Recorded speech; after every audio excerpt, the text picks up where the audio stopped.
మమకారమన్నది లేనింటికి మహాలక్ష్మి ఏనాడు రానే రాదు.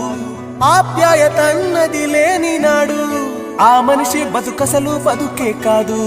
విడిపోయి కూడే వేళ భారాలే తీరేను, దూరాన నావే నాడో తీరాన్ని చేరేను.